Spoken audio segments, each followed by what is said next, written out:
Assalamualaikum warahmatullahi wabarakatuh.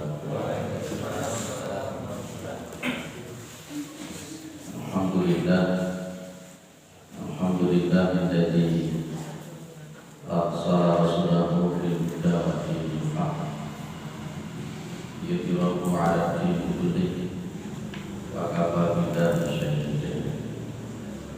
Asyhadu an la ilaha illallah wa asyhadu anna Muhammadan abduhu wa rasuluhu la nabiyya ba'dahu.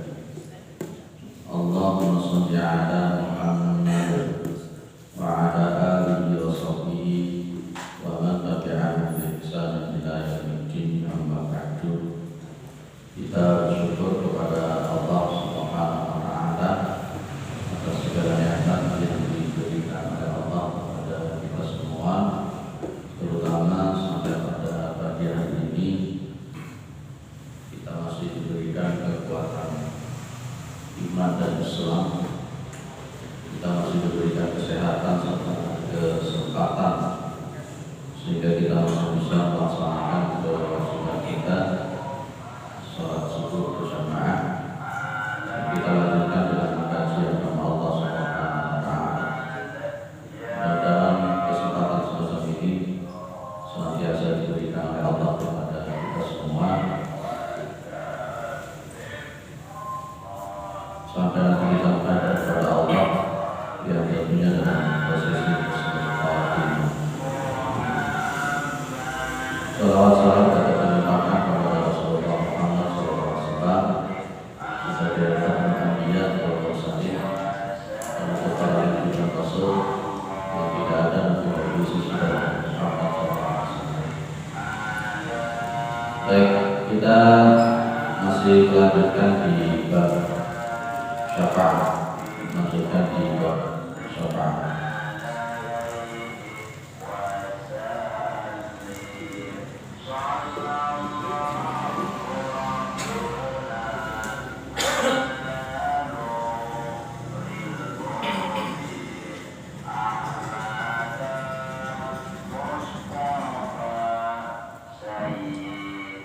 Baik, sebelumnya sudah kita bahas tentang ayat-ayat semacam ini. Kemudian juga sudah kita bahas tentang siapa sebenarnya yang memang paling berhak untuk mendapatkan syafaat dari Rasulullah Muhammad SAW.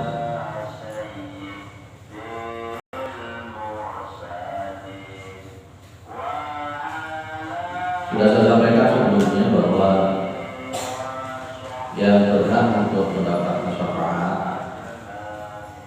yang paling beruntung untuk mendapatkan syafaat itu adalah orang-orang yang bertauhid, orang-orang yang ikhlas mengucapkan la ilaha illallah. Yang di sini saya garis bawah, ketika waqala Abu Hurairah radhiyallahu anhu kepada Rasulullah SAW, bertanya kepada Rasulullah SAW. Abu Hurairah bertanya kepada Rasulullah SAW, man as'adun nasi bi syafa'atika, siapa orangnya yang paling beruntung, manusia yang paling beruntung yang mendapatkan syafaat engkau? Maka Nabi Muhammad SAW menjawab, man qala la ilaha illallah khalisan min qalbi. Jadi orang yang berkata la ilaha illallah khalisan min qalbihi, ikhlas dari hatinya. Fatilka syafa'atu bi ahli ikhlasi bi idnillahi wa la takun liman asyraka billahi wa haqiqatuhu anna Allah subhanahu wa alladhi yatafaddalu ala ahli ikhlasi fa yaghfiru lahum bi wasitati du'a iman adina lahu ayashfa'a yukrimahu wa yanala al-maqam al-mahmud. Jadi syafaat itu adalah hanya untuk orang-orang yang ikhlas dengan izin Allah Subhanahu wa taala, dan syafaat itu hanya bagi orang-orang yang tidak menyebutkan Allah Subhanahu wa taala. Jadi orang itu meskipun amalannya banyak, tapi kalau dia musyrik, kalau dia menyebutkan Allah, dia tidak berhak untuk mendapatkan syafaat dari Rasulullah SAW. Dan kemarin sudah saya bilang, saya ingatkan lagi, ada orang yang mensyafaati, ada orang yang disyafaati, dan ada syafaat itu sendiri. Masih ingat itu?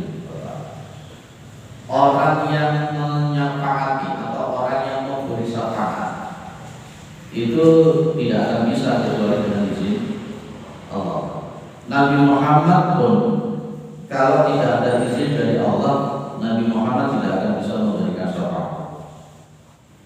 Itu kan ayatnya kemarin jelas, man dzalladzi yashfa'u indahu illa bi'idznih. Surat Al-Baqarah 255. Dan Nabi Muhammad itu tidak akan bisa memberikan syafaat kalau tidak ada izin dari Allah. Kemudian yang kedua adalah orang yang disyafaati, orang yang disyafaati atau orang yang mendapatkan syafaat. Orang yang mendapatkan syafaat pun kalau tidak ada izin dari Allah tidak bisa. Orang yang mendapatkan syafaat pun, saya bilang, tidak akan bisa disyafaati kalau tidak ada izin dari Allah. Maka orang yang diizinkan untuk mendapatkan syafaat itu diantaranya dia tidak menyekutukan Allah. Dia tidak menyekutukan Allah. Maka ayat-ayat yang model semacam ini, wa anzir bihi alladziina yakhafuna ay yuhsyaru ila rabbihim laisa lahum min dunihi waliyyun wala syafi'un la'allahum yattaqun. Ini adalah untuk orang-orang yang musyrik, orang-orang yang menyekutukan Allah. Dia tidak akan dapat syafaat, seperti di dalam Al-An'am ayat 51. Tidak bisa. Clear ya Pak? Jadi Pak, syiriknya itu syirik yang kecil apakah syirik yang besar? Di sini itu jawabannya Nabi jelas kok. La ilaha illallah khalishan min qalbi. Rasulullah tidak membedakan apakah itu syirik yang besar apakah syirik yang kecil. Jangankan untuk syafaat, datangi dukun yang sudah berkali-kali saya sampaikan. Orang yang sudah datang ke dukun itu dapat syafaat atau tidak? Jelas sudah. Suka ke paranormal, jelas sudah dapat. Lalu pas ketika datang ke paranormal, datang ke dukun, dia tanya sesuatu 40 hari salatnya tidak diterima. Ya apalagi dapat syafaat terus 14 tidak dapat. Hati-hati kita yang masih suka ikut lingkungan. Hati-hati. Kalau orang yang tidak pernah sholat itu termasuk syirik atau tidak? Orang yang tidak pernah sholat sama sekali itu syirik atau tidak? Nah ya, termasuk syirik. Ada namanya syirkun fil ta'ah dan syirkun fil mahabbah. Pernah kita bahas sih. Lali tadi saja, lupa. Orang yang tidak pernah sholat sama sekali dia adalah syirkun fil ta'ah. Menyekutukan Allah di dalam ketaatan, dia membebankan ketaatan kepada Allah. Ada orang begini, kenapa sampai tidak sholat? Oh saya ini sudah sholawatan setiap hari ratusan kali pada sholawat. Ya saya dapat syafaat dari Nabi. Syafaat itu tidak mungkin. Tidak mungkin orang yang tidak pernah sholat itu dapat syafaat dari Nabi, tidak mungkin. Jelas kalau itu mengqala la ilaha illallah khalishan min qalbi, maka dikatakan di sini batilka syafa'atu li ahli al-ikhlasi bi idznillah wa la takunu liman asyraka billah. Syafaat itu tidak mungkin terjadi untuk orang yang menyekutukan Allah. Tidak bisa. Jangankan dapat syafaat, kalau ada orang yang tidak pernah sholat, gak usah disolati. Itu kalau saya, biar orang itu mikir, oh iya aku orang disolati. Karena prakteknya kan sudah kita bilang kemarin dulu ya, Kalau ada orang itu tidak pernah sholat itu hukumnya juga kafir ya, secara hukum. Secara hukum fikih dia kafir walaupun dia yakini pada Tuhan Allah satu, tapi dia tidak pernah sholat. Dan Abu Bakar As-Siddiq itu memerangi orang-orang yang tidak mau bayar zakat. Ya, kemarin sudah sampai sini. Sekarang kita akan bahas tentang dua macam syafaat. Ini lanjutan. Saya singkat-singkat, padat, pendek. Ini pertemuan terakhir ya? Sebelum Ramadan. Perkara nanti setelah Ramadan dan Jinunnya mendadak tahu saya. Baik. Saya singkat-singkat. Ada syafaat yang khusus, ada syafaat yang umum. Kalau untuk syafaat yang khusus itu hanya didapat oleh Rasulullah tok, selain Nabi dalam. Artinya yang berhak untuk memberikan syafaat dalam konteks khusus itu cuma Nabi tok. Dan nanti ada syafaat umum. Kalau umpamanya begini, Iqra'u al-Qur'ana fa innahu ya'ti yawmal qiyamati syafi'an li ashabihi. Bacalah Al-Quran, karena nanti Al-Quran pada hari kiamat itu akan memberikan syafaat kepada orang yang membacanya. Itu termasuk syafaat yang apa? Umum atau khusus? Umum. Jadi Al-Quran itu memang bisa memberikan syafaat kepada orang yang suka membaca dan mengamalkannya. Itu masuk kategori syafaat umum. Tapi nanti di akhirat itu ada syafaat yang khusus, hanya dimiliki oleh Nabi. Dan itu pada waktu hari kiamat yang begitu luar biasa. Jadi asyafa'atul khasah. Yang termasuk pada konteks syafa'atul khasah itu adalah syafa'atul udma. Syafa'atul udma. Syafa'atul udma itu atau syafa'atul kubra, syafaat yang besar. Yang seringkali kalau kita bicara tentang syafaat, yang dimaksud itu ya syafaatul udma ini. Itu hanya dimiliki oleh Rasulullah Muhammad sallallahu alaihi wasallam. Dalam hadis yang cukup panjang itu, kan Allah Subhanahu wa taala itu mengakhirkan hisab. Di sini coba dilihat dengan di ini. Hina yu'akhirullahu al-hisab fayatulu bihim al-intidharu fi ardil mahsyar yaumal qiyamah. Jadi Allah Subhanahu wa taala itu mengakhirkan yang namanya hisab. Maka fayatulu bihim al-intidhar, maka sangat lama, panjang sekali bagi manusia menunggu keputusan Allah Subhanahu wa taala di ardil mahsyar yaumul qiyamah, pada waktu di padang mahsyar. Sama Gusti Allah di undur hisab, dijarno Gusti Allah. Maka fayablu bihim minal ghammi wal karbi ma la yutiqun.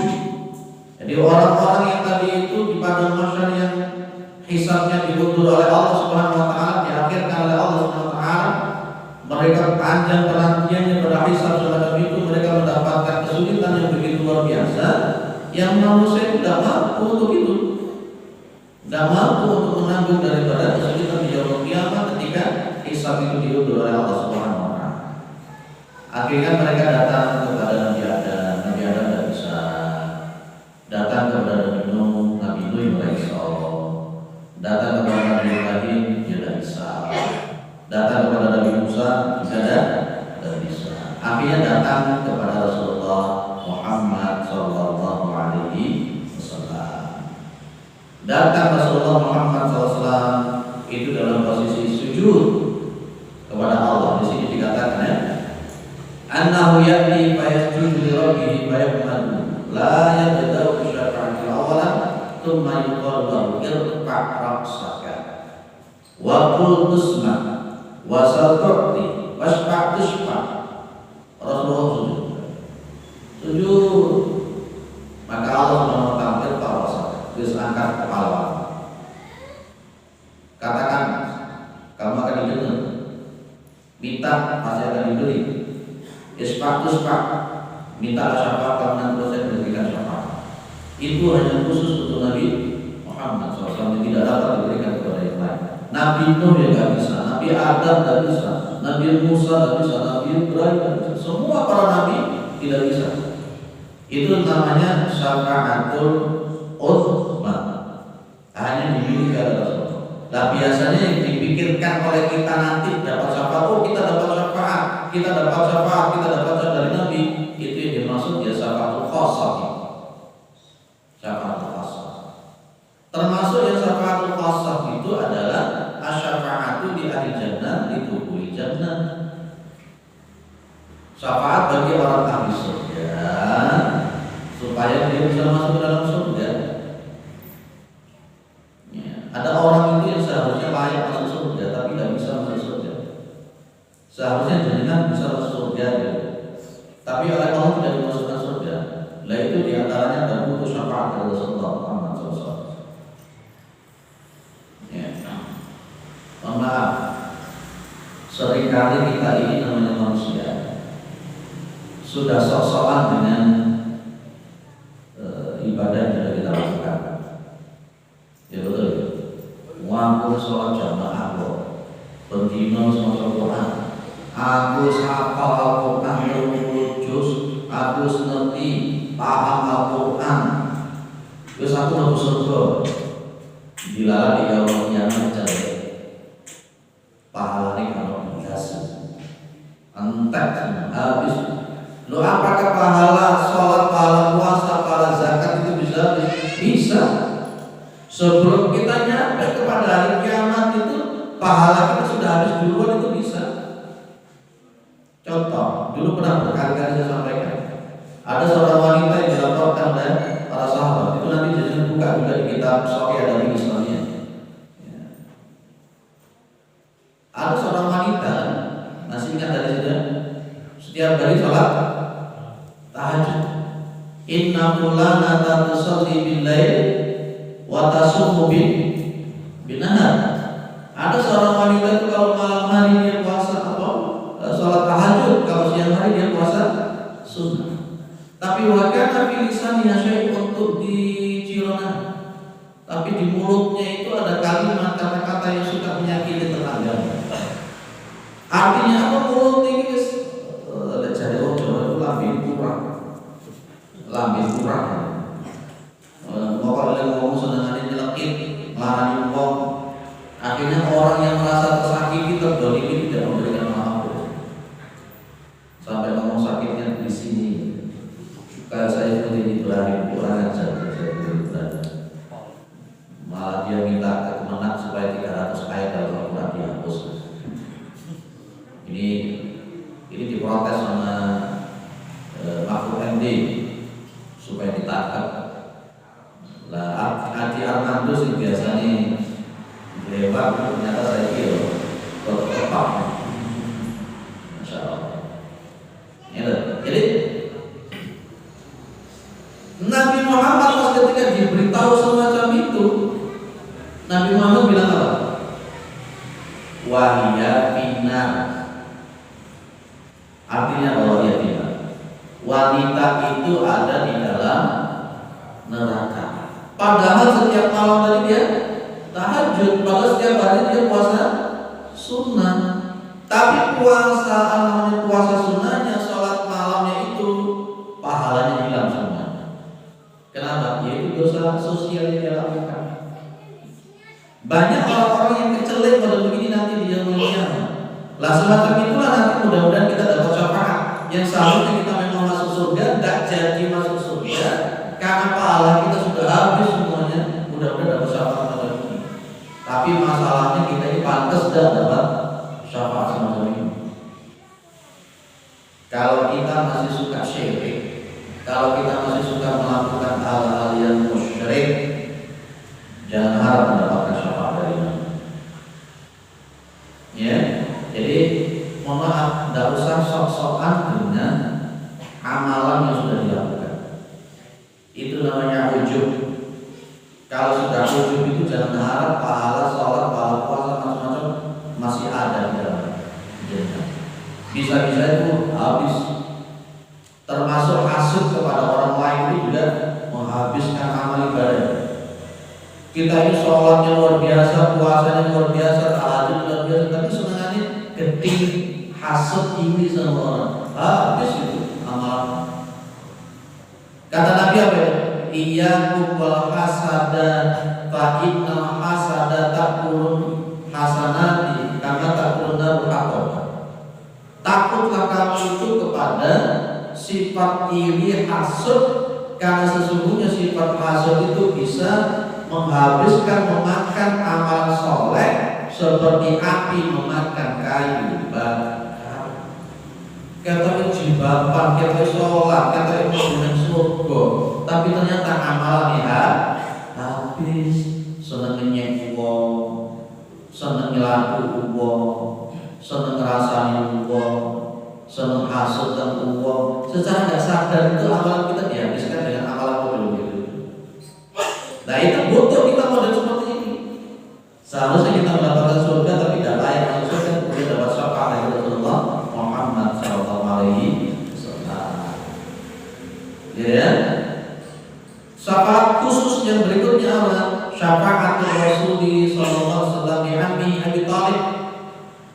Syafaatnya Rasulullah Muhammad Sallallahu Alaihi Wasallam untuk paman beliau namanya Abu Thalib.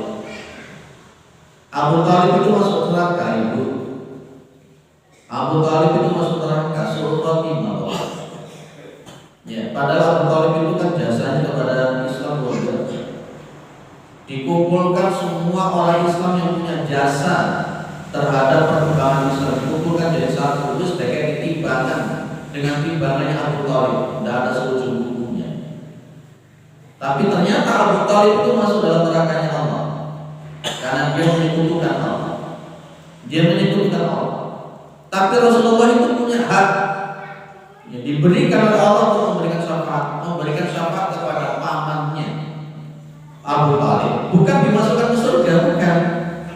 Tapi siksaan nerakanya paman beliau ini diringankan. Itu diringankan. Itu hanya khusus untuk Nabi Muhammad SAW. Dan ini hanya khusus untuk Abu Thalib.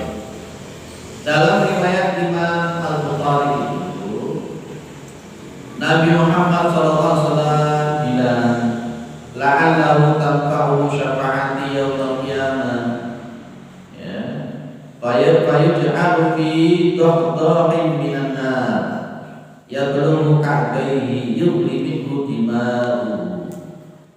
Jadi siksaan yang paling ringan di neraka itu dialami oleh Abu Thalib. Ketika di kakinya itu dikasihkan sesuatu api neraka, terus sendal dua, pokoknya di kakinya itu dikasihkan sesuatu yang panas dari api neraka, kemudian otaknya itu mendidih. Itu siksaan yang paling ringan dan itu didapatkan oleh Abu Thalib. Kalau kita ini tidak dapat siksaan paling ringan, mungkin lebih daripada Abu Thalib. Dipetungi dalam kerja, terutama lambing sehingga iso obat-obat kan lambing itu kurang. Kadang-kala itu dengan lo diuang ya Allah. Kadang ada yang ngomong awak kafir, mau lurus itu masa orang-orang sesama muslim kok dikafir ini, iya maksudnya itu. Padahal dia tidak melakukan apa-apa, hanya gara-gara berbeda golongan, berbeda golongan. Ya. Ada juga syafaat yang khusus yang dimiliki oleh Nabi, apa itu? Syafaatun sallallahu alaihi wasallam fi dukhuli unasin min ummati al-jannata bi ghairi hisabin. Nah ini kita kepingin insyaallah. Syafaatnya Nabi Muhammad SAW di dalam memasukkannya manusia dari umatnya itu ke dalam surga bi ghairi hisabin, tanpa hisab. Nanti ada umat Nabi Muhammad SAW yang dapat syafaat dari Nabi dia akan masuk surga tanpa hisab sama sekali. Jenengan masuk ke Jatim Pak, kenal di direktur Jatim Pak. Bisa usah gawe tiket sembarang sekarang kamu lebih jam 2 jam 2 kamu. Ya, seorang gawe tiket, apa jenenge? Privasi sama betul. Nanti ada syafaat Nabi model begitu. Wis orang usah dihisab wis belum surga berkah-berkah. Masya Allah.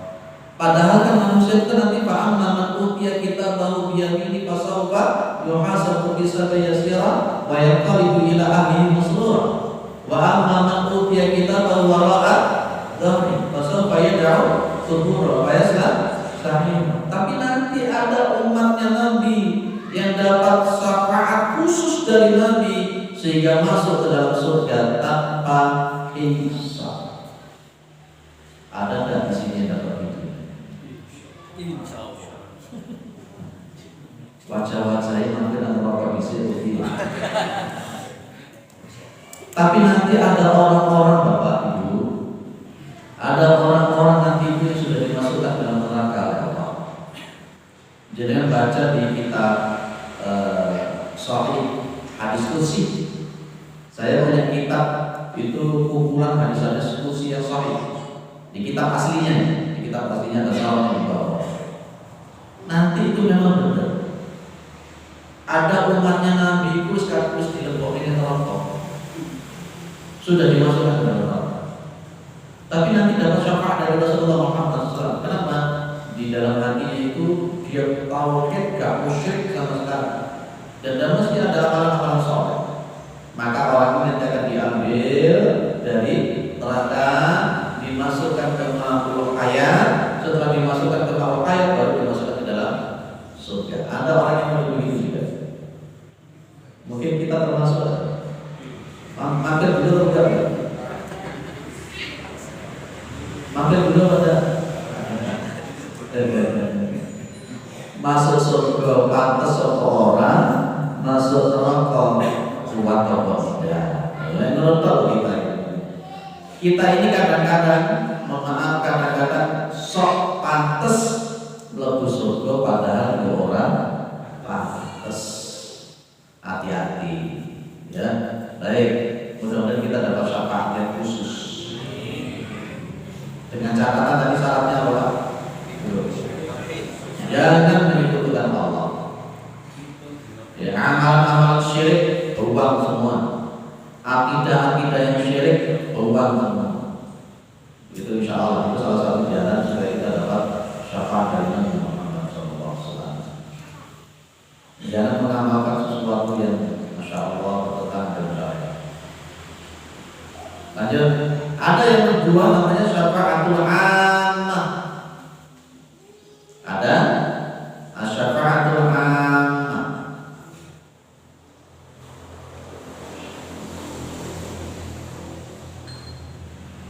Syafaatul ammah itu wahya takun li Rasul sallallahu alaihi wasallam wa yusyarikuhu fiha man syaa Allahu minal malaikati wan nabiyyin wassalihin.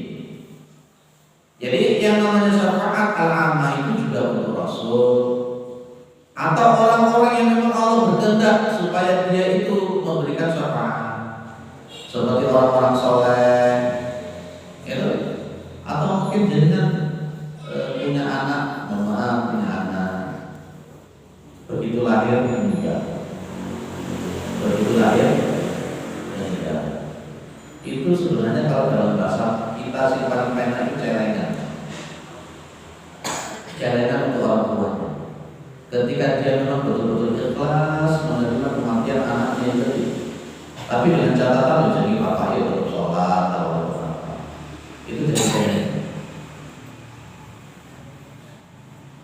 Ada konteksnya orang yang tanya kepada saya kemarin, Pak, bayi yang meninggal itu nantinya di akhirat bisa memberikan syafaat pada orang tua. Saya bilang benar, iya. Dengan catatan tidak bisa. Tapi ojo terus saya mau tak berwilayah apa ini dari soal juga soal. Dan itu memang betul-betul lahir karena memang Allah menghendaki anak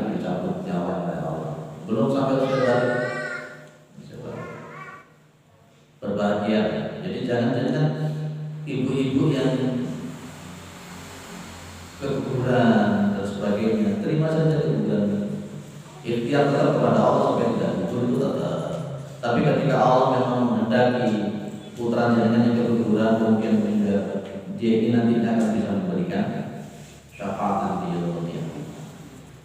Dengan catatan ikhlas, jenengan tidak menyekutukan Allah. Itu namanya syafaat ammah. Jadi syafaatul ammah itu juga dimiliki oleh nabi, malaikat atau orang-orang yang soleh. Termasuk baca Al-Quran. Al-Quran yang jenengan hafalkan. Ada orang tua itu di dalam riwayat yang sahih itu. Di yaumul qiyamah itu dia diberikan mahkota, dengan mahkota. Yuksa min tajin min nur yuksa tajan min nurin kadu isyamsi. Dia itu diberikan mahkota oleh Allah, mahkotanya dari nur cahaya. Yang cahaya itu seperti cahayanya matahari. Dia juga diberikan kulatai, diberikan dua jubah. Orang ini di yaumul qiyamah itu heran. Kok dia diberikan mahkota, kok dia diberikan jubah dua di yaumul qiyamah. Dia tanya, ini saya kok diberikan mahkota kenapa? Saya kok diberikan dua jubah ini kenapa? Jawabannya enak. Wa min ahdi waladikuma al-Qur'ana. Yang dimaksud bi ahdi waladikuma al-Qur'an itu karena orang ini punya anak menghafal Al-Quran, punya anak yang menghafal Al-Quran, mengamalkan Al-Quran, suka membaca Al-Quran. Kalau jenengan punya anak yang menghafal Al-Quran, punya anak yang betul-betul mencintai Al-Quran, anak yang mampu mengamalkan Al-Quran, mempelajari Al-Quran, jenengan orang tua akan diberikan mahkota nanti di yaumul qiyamah. Berbahagia jenengan yang sekarang punya anak yang hafal Al-Quran. Luar biasa. Kalau cari menantu, cari yang hafal Al-Quran. Tak promosikan. Cari menantu yang hafal Al-Quran, yang mampu mengamalkan Al-Quran. Luar biasa. Saya pun juga ingin sebenarnya punya anak yang hafal Al-Quran. Tapi untuk mendidik anak yang bisa hafal Al-Quran itu memang susah diminta ampun. Tapi mudah-mudahan anak kita bisa. Itu namanya syafaatul ammah. Syafaatul ammah. Baik, syafaatul ammah itu diantaranya asyafaatu li unasin qad dakhalu an-nara fi ayakhruju minha. Jadi syafaat untuk manusia-manusia dia telah masuk dalam neraka fi ayakhruju minha, dan kemudian dia nanti akan dikeluarkan dari neraka. Loh itu seperti saya katakan tadi, ada orang yang memang sudah dimasukkan dalam neraka, dia mendapatkan syafaat, kemudian dia dikeluarkan dari neraka. Tapi nanti juga ada sebaliknya begini, Bapak Ibu. Ada anak itu yang ketika mau dimasukkan ke dalam neraka dia tidak mau. Saya tidak akan mau masuk ke dalam neraka kecuali dengan kedua orang tua saya. Ngotot begitu. Ini pernah diceramahkan oleh Pak almarhum Kiai Haji Zainuddin Amali. Saya tidak akan mau masuk ke dalam neraka kecuali dengan kedua orang tua saya.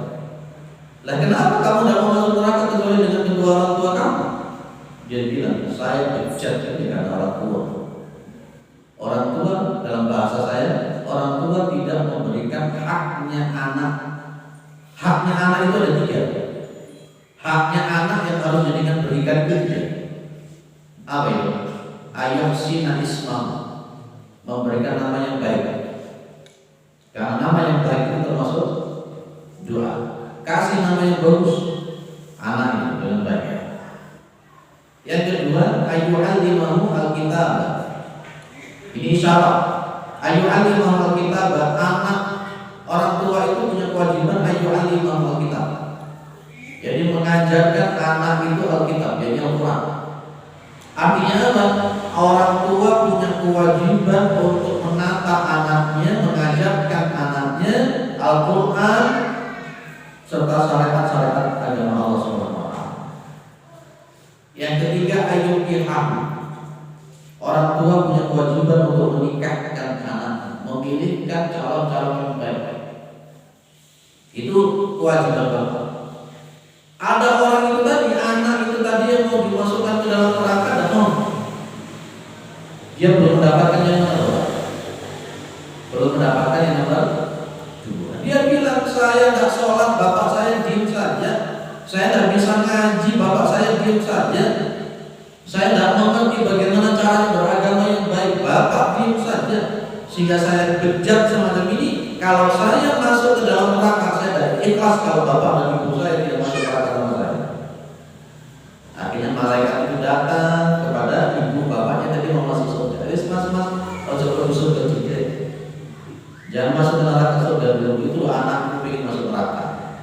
Akhirnya seharusnya bapak ibunya tadi mau masuk surga, gara-gara anaknya ini tadi dia dimasukkan ke dalam nerakanya Allah. Jangan seperti itu. Jenengan kan milih yang model pertama, tiba-tiba kemudian dikasih mahkota, dikasih 2 jubah. Siapa mereka? Anak-anak yang hafal Al-Quran, anak-anak mengerti Al-Quran. Itu memberikan siapa? Jangan malah justru anak-anak jenengan ini malah membuat jenengan masuk ke dalam neraka. Saya tanya, haknya anak sudah diberikan berapa? Sudah. Berapa tahun sudah ngasih? Ada orang bilang, Pak, saya ini sudah berkali-kali mengingatkan anak saya untuk sholat dan sebagainya. Berapa tahun dengan dakwah di dalam rumah tangga? Nabi Nuh itu 950 tahun berdakwah. Anaknya tetap kafir. Jadi berapa tahun? Ini jangan sampai keinginan kita dalam konteks syafaatul aman, anak kita bisa memberikan syafaat. Jangan sampai malah justru anak kita yang menyeret kita ke dalam nerakanya Allah Subhanahu wa taala. Ya, mudah-mudahan anak-anak kita adalah anak yang saleh. Makanya nanti pas ketika ada orang mati itu putus semua, lepas putus kecuali 3. Sedekah jariyatin wa ilmin yutafa'u bihi wa waladin saleh. Poin nomor 3. Anak yang soleh yang senantiasa mendoakan orang tua. Masya Allah. Senang lihat anak itu sholat, senang lihat anak itu baca Al-Quran, senang lihat anak kita itu murojaah Al-Quran, senang lihat anak kita jadi imam. Itu Masya Allah. Mudah-mudahan seperti itu, soleh dan solehah. Jangan punya anak yang toleh. Apa anak toleh? Tolihun, bahasa Arabnya itu tolihun. Oleh orang Jawa bilang dia toleh. Orang yang ngaji mentolak, toleh nyobek. Orang tahu juga nomor 2, bursa. Nyeluk orang tua ini FS, ya Allah. Ada yang masuk lagi orang tuanya FS. Keluar akan aja. Masuk orang tua ini muncul FS, menes dari mana? Ya, jadi ada orang dalam konteks syafaatul ammah. Orang itunya sudah masuk dalam neraka, kemudian dia diambil dimasukkan dalam surga. Ada juga syafaat li unasib qad istahaqqa an-nara fi alla yadkhuluha. Ada orang itu yang memang dapat syafaat, manusia yang dapat syafaat seharusnya masuk neraka tapi gak jadi masuk neraka. Lu pernah tahu syafaat itu sajanya kalau neraka tapi akhirnya gak jadi masuk neraka. Itu syafaat itu. Ya. Hadis riwayat Imam Al-Bukhari. Itu kan Nabi Adam itu dibilang sama Allah, akhrij min dzurriyyatika bi'atan minan nar. Keluarkan dari keturunan-keturunanmu itu golongan-golongan yang masuk ke dalam neraka. Nabi Adam bilang, wa ma bi'atun nar. Golongan yang masuk ke dalam neraka itu siapa? Kemudian Nabi Adam bilang, Allah bilang min kulli alfin. Kalau 999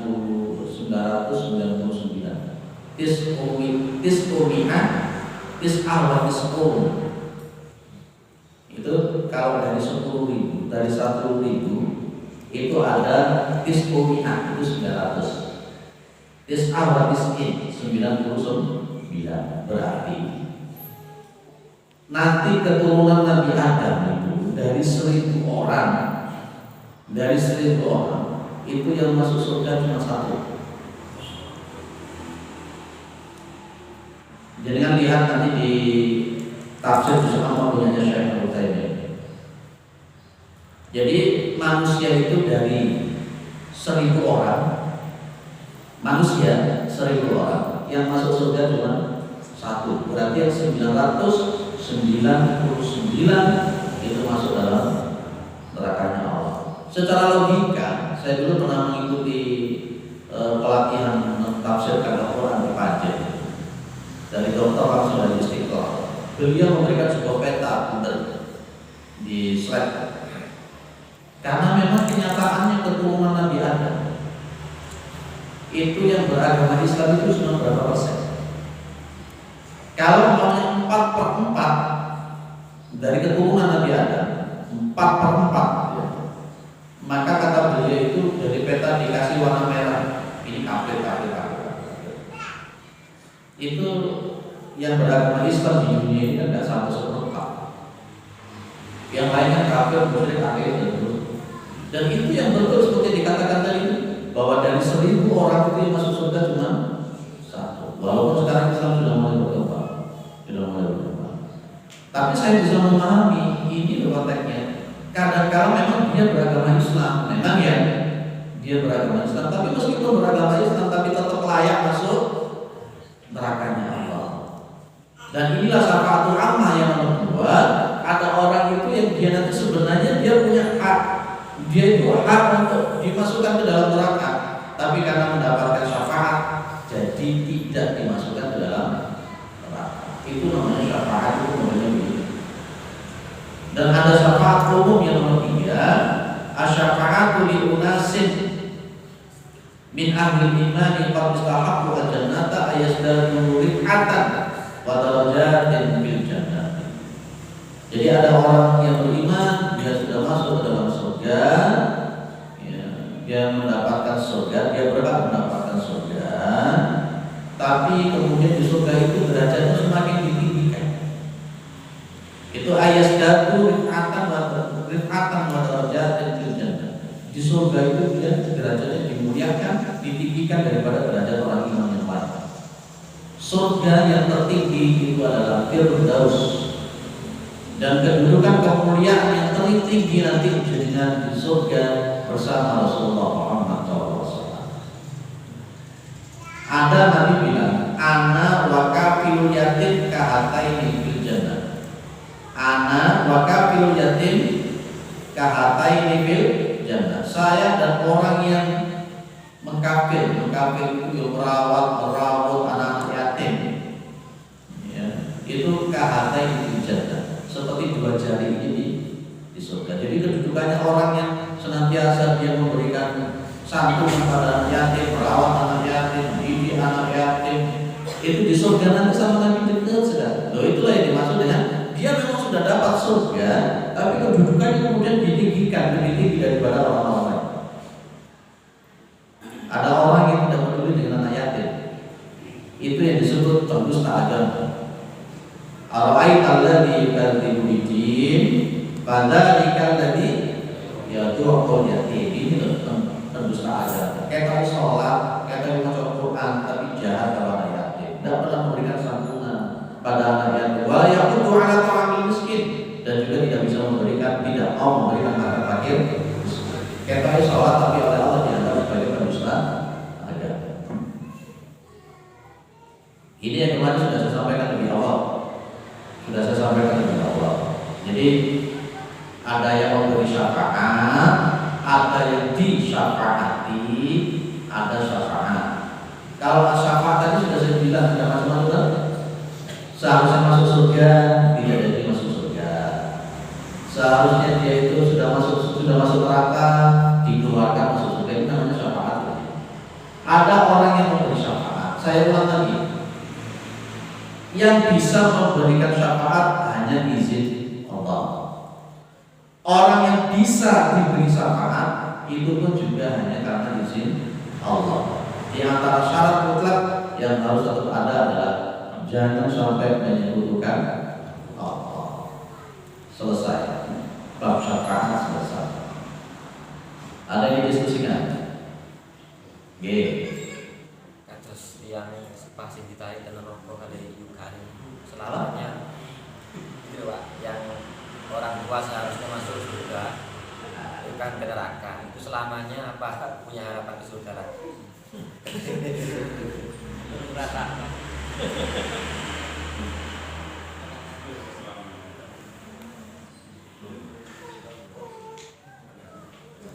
Insya Allah kalau dia beriman betul.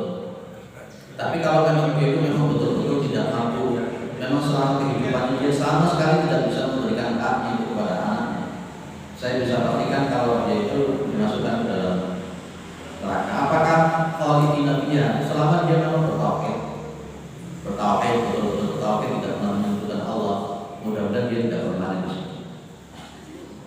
Jadi makanya sekarang mumpung jenengan masih hidup, anak-anak jenengan ayo kita otosin tenanan. Perkaranya nanti anak jenengan itu beleset dan sebagainya itu bukan urusan jenengan. Kayak Nabi Nuh itu sudah dakwah sekian lama, tapi ya tetap aja anaknya kafir. Jadi nggak usah sampai dipikir teman-teman nggak usah takut. Pokoknya jenengan upaya serahkan kepada Allah. Karena yang membolak-balik hati itu adalah Allah. Itu aja. Ya, mudah-mudahan tidak permanen selama dia memang tidak menyebutkan Allah. Jangan terlalu bergantung kepada syafaat. Engkau dong paling malas ibadah. Dong aku begitu sholawatan. Aku itu syafaat walak ya. Itu selama ini. Makanya saya kemarin bilang di Masjid Ar-Rahman Sultan itu, orang itu kalau terlalu berpegang kepada Fadhailul A'mal mesti rusak. Fadhailul A'mal kayak puasa aja 3 hari dapatnya 700 tahun ini rusak. Nisfu Sa'ban baca Yasin sekian kali, kemudian baca itu sekian kali, dan akan begini. Fadhailul A'mal, dan itu tidak berasal dari Nabi, tidak pernah dicontohkan oleh para sahabat. Dan itu dari mana? Pertanyaannya dari mana? Kalau bisa begitu dengan fadilah begini, fadilah itu tidak boleh. Itu fadilah. Orang itu kalau sudah terlalu fadilah amal itu repot. Kayak memegang fadilah amal. Barang siapa yang baca surat Yasin malam Jumat, nanti pagi harinya dia diampuni oleh Allah. Padahal hadisnya itu ada syarat Ibnu siapa namanya itu dhaif, tidak disepakati oleh para ulama. Tapi karena memang membaca meskipun dhaif dilakukan fadilah amal berbagai sifat Yasinan. Ditanya kenapa baca Yasin? Oh, besoknya saya diampuni dosa dari Allah. Oh, enak kan? Lalu nggak usah sholat, besok saya Yasin begini. Lalu fadil amal dan masuk ke dalam ini adalah urusan. Saya kira cukup ya. Mudah-mudahan bermanfaat. Kayak luwe ya ben. Subhanallah.